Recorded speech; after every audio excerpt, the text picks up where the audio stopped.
Greetings everyone, this is Little Black Dragon, and you are watching another installment of Let's Play Dragon Age Origins Dwarven Commoner Edition. Let's see...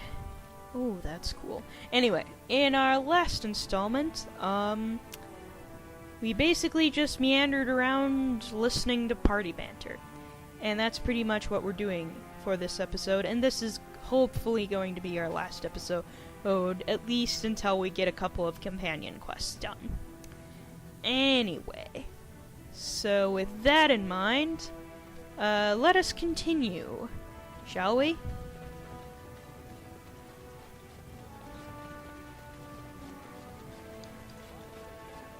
You have a barbed tongue, Morrigan.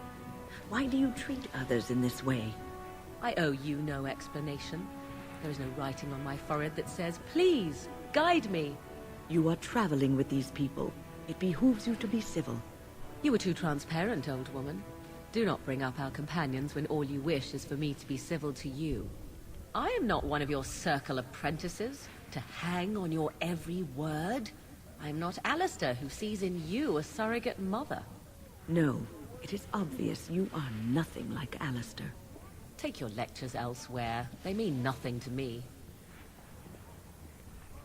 Oh, come on! Morrigan! Oh my god. I'm sorry. That's just not cool, even for you. I'm sorry, Win.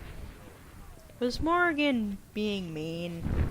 I think she was. Anyway. Doing our usual routine of going in the door, coming out the door, like a revolving door, but with loading screens. Sadly, I cannot come up with a more clever analogy. Because I might be somewhat intelligent, but I don't consider myself clever in any way, sadly. And I don't even consider myself that intelligent, to be honest. But hopefully I'm at least on par with your average bear, so to speak. Maybe your average tax collector, which is about as smart as a Mabari warhound. And I'm sure most people are as smart. What? I don't even know what I'm talking about, folks. But I'm sure there are plenty of other people who are smarter than me, and plenty of other people who are not as smart, just like everybody else in the world. There's always going to be someone who's better than you, and there's always going to be someone who's worse than you. So, I don't even know what I'm talking about. This doesn't have anything to do with anything. Anyway, sorry. Let's just move on. I'm saying irrelevant things again. So, have you changed your mind, Stan? I dream about you and I, if you must know. You would, even if I were interested in a small thing like you. The Kunari Act is unpleasant. Unpleasant? Unpleasant how? Now I really am interested. Deadly. And what if I didn't mind? I enjoy a little animation. You'd be less animated afterward. It sounds as if I am arousing your passions already, my dear Stan. Parshera, why do you pester me? Because 'tis amusing, that is why.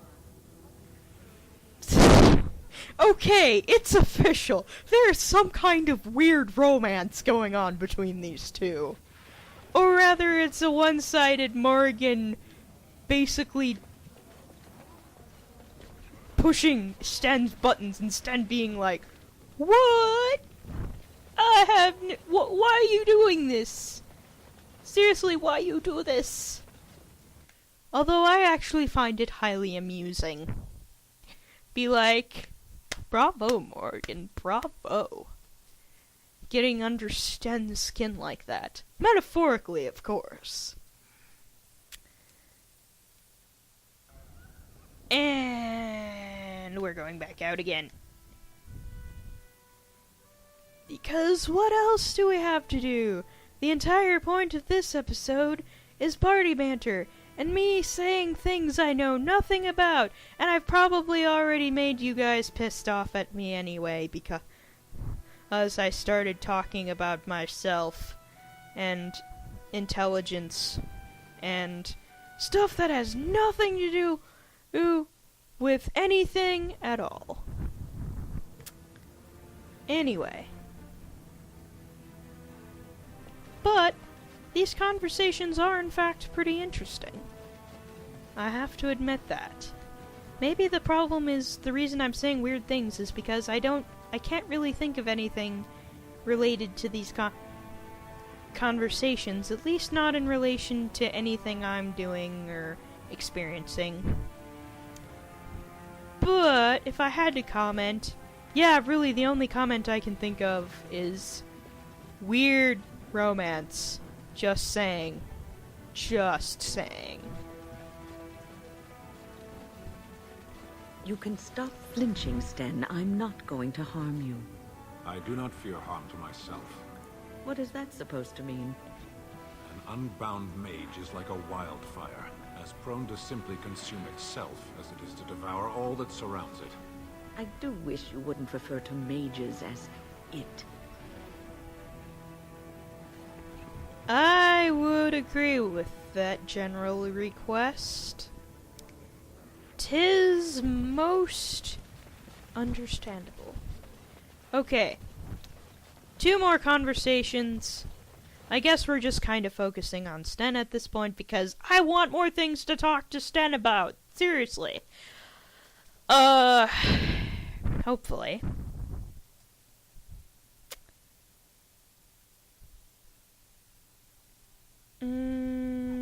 Nope, still don't have anything useful to add at this point. Except that I do consider myself a pretty pro-mage individual. Not necessarily anti-Templar, though. I understand the Templar side of things, too. I consider myself pro. Both sides have their points, but both sides are also wrong on some fronts. See, now I'm talking about something that's relevant to the game. Whereas earlier in this video, I was talking about something that was completely irrelevant. Why? Well, I'm probably gonna keep it anyway, just because I'm curious as to what will happen. Will I incite the wrath of people who think I am an utter moron? Or will I get some interesting feedback on the nature of intelligence? Or at least some comment on the interesting party banter that has been taking place. Well, anyway, whatever. Moving on. Have you given thought to perhaps prolonging your life by forcing another spirit into your service? Of course not. I would. Of course, I am still young, beautiful, and my life is my own, while you are bound to that circle. I wonder why I asked. It would be a silly thing, prolonging your life. A waste. Think what you will, Morrigan. When the end comes, I will go gladly to my rest, proud of my achievements. While you will see how empty your life was. You will realize that because you never had love for others, you never received love in return. And you will die alone and unmourned. You speak of meaningless things. I need no one to mourn me, old woman. More's the pity. Bullshit! I'm sorry, guys. I call bullshit on this. I don't need anyone to mourn me. Weren't you just the person telling me a couple episodes back that you valued my friendship? Well, excuse me.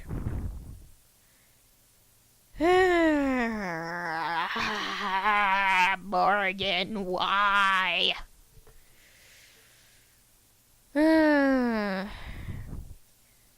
really is the type of woman that can drive a person to consume carbonated beverages, whether they be alcoholic or not.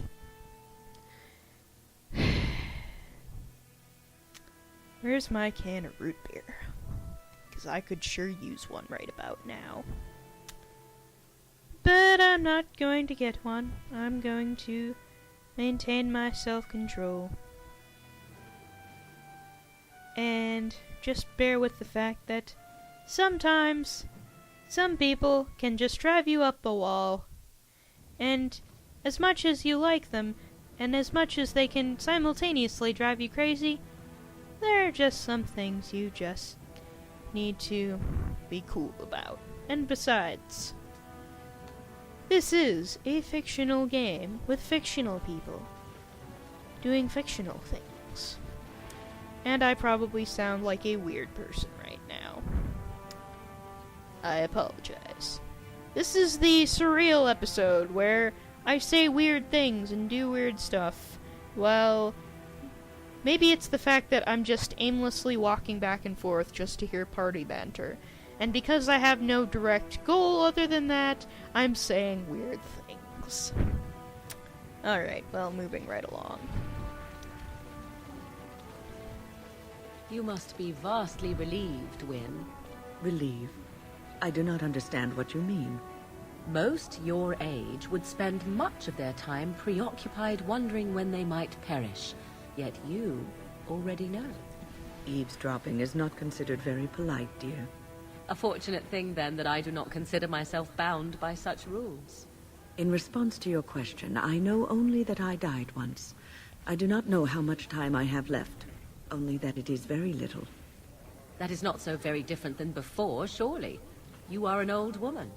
One who keenly appreciates that our time in this world should be spent doing what is important. I have always lived by such a philosophy. How reassuring.